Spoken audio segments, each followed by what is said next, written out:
Hey guys, my name is Dizzy. If you know me, you should know me if you're seeing this feed. I'm a comedy magician. I work all around the world and I step onto stages in front of audiences performing what I do. A little bit of circus, a little bit of magic. But what I want to do is I want to try and introduce you guys to some of the friends that I cross paths with. So what I'll do is I'll ask my friends 10 fun questions, find out a little bit about them. Hopefully you find that interesting. I really do aspire to be like some of these superstars that I get to work with. Hopefully you find something, and hopefully they give you guys the insight of what it takes to be a performer. Enjoy. I call this Under the Spotlight with me, Dizzy, my friends. Enjoy. So we're here in Juneau, heading back to the ship after a cool little day. I'm here with this gentleman. I'm going to ask him 10 fun questions. Let's find out who he is. What's your name? Where'd you come from? Hi, my name's Dave Clark. I come from London in England, and I'm the cruise director on board Celebrity Edge. He plays the cruise director. So I say the cruise director like he's like my it's boss. a part in a play. He's my boss. Like, he's in charge of how many staff members are you working with on board the cruise ship? We have about 80 members in the entertainment department. What is the hardest part of the job? The stress, the hours? No, do you know what? The hours aren't that bad. It's putting the stress on yourself of logistically planning the perfect cruise for the guests. That's the hardest part, because you never want to get it wrong.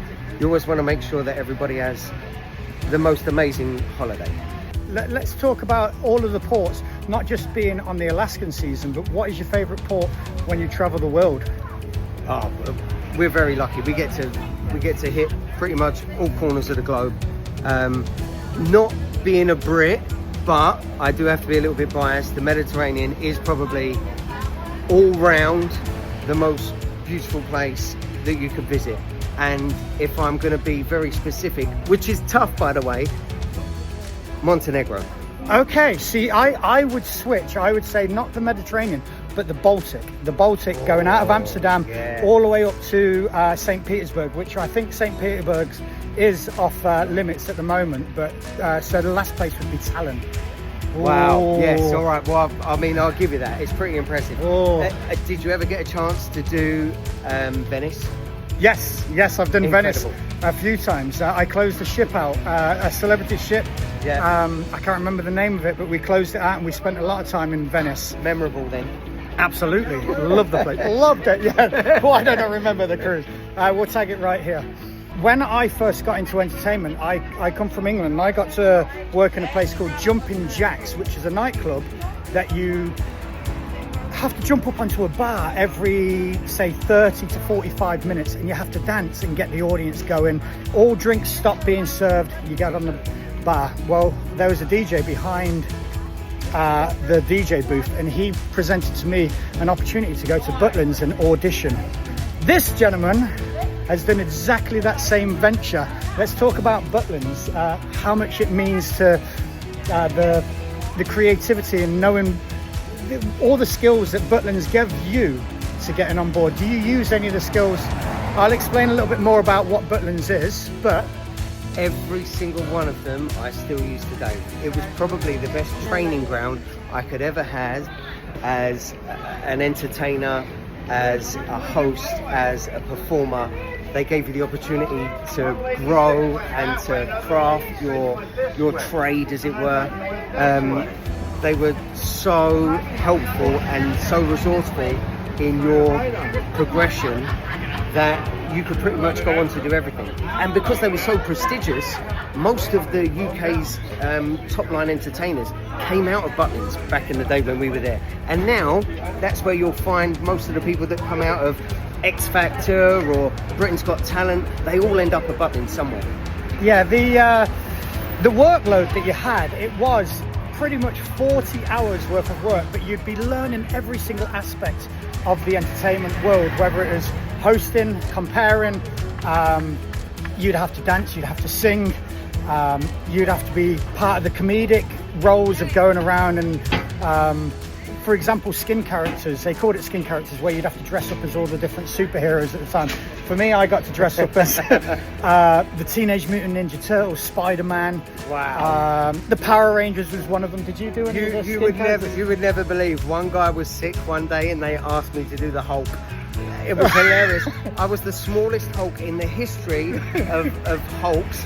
Parents were taller than me while we were getting their pictures taken with kids. It was absolutely the most embarrassing day of my life, but great fun. All right, so now you've gone to like the new heights of working on cruise ships, and you're at the top of your game playing the cruise director. What is the best ship that you've worked on, whether it is this celebrity brand, or can you tell me a little bit about life on a ship, and what is the best ship experience you've had? Wow. Difficult one to answer. At the moment, obviously, we're on Celebrity Edge, the iconic Edge class ships, the first of its kind.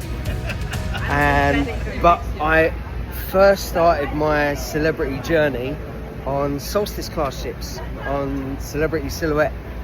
So I think when you do that first ship, it always has something close to you, right? Absolutely. So yeah, Silhouette and Celebrity Eclipse were my two first ships. I love those ships. Again, Solstice class, so not the Edge class ships, but still fantastic. So I come from Celebrity Solstice. I started off in the production cast, met my wife Jana, and we ended up getting into guest entertainment, and we created our own Cirque show. It was The Man from Mars. So I come from an acrobatic physical comedy background. What is your background and your strongest element that you have that got you to where you are?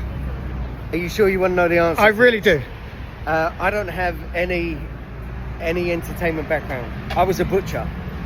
No, you was literally a butcher chopping meat. I was literally a butcher chopping meat. I had an accident at work. I sliced my thumb open. I then ended up off work for 3 months doing physiotherapy. And a friend of mine said, listen, I'm going to go and do this audition in London for Butlins, but I don't want to go alone. Do you want to come with me? That's it. That's how it started. Now, when you did the audition, I remember I went to London and there was 2,000 competitors. yeah. Like, you had to go through that whole... You turned up. It was a theatre in Leicester Square. There were 300-400 people randomly that turned up to this open audition. Singers, dancers, street performers, magicians, acrobats, everything and anything you could possibly think of. And everybody was competing to try and get this job. There were 5 jobs, and at the end of the entire day you were supposed to have an interview, but it was so busy, there were so many people, that they sent everybody home. They said, leave all your details and we will call you. So I left that day thinking, well, I'm never going to get a call. This is ridiculous. 3 weeks later, I get a phone call. I'm on the phone for 45 minutes, and at the end of that phone call, they said, would you like to come and work for us at Butlins Bognor Regis as a red coat? Wow. So I want to end with this. We're in Juneau, Alaska right now.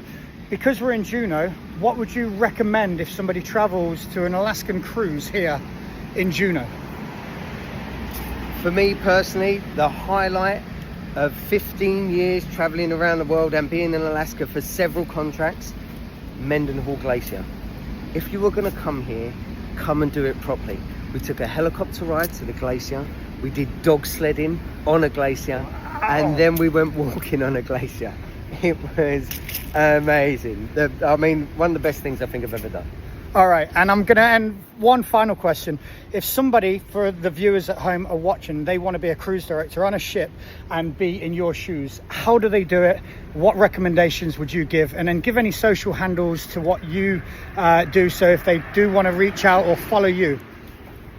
I started off at the bottom.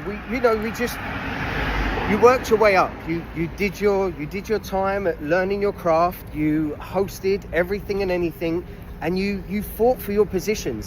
Everybody seems to think that at some point, if you are there long enough, you deserve it. Absolutely not. You've got to bring your A game every day until somebody says, this person's got it. Whatever it is. For socials and handles, you can follow me on Instagram at Cruise Director Dave, and just follow your dreams. Amazing. What a superstar. I'm so glad that you allowed me to interview you. Ladies and gentlemen, this is Under the Spotlight with the incredible Dave. Follow him. Thank you so much. Have a great day.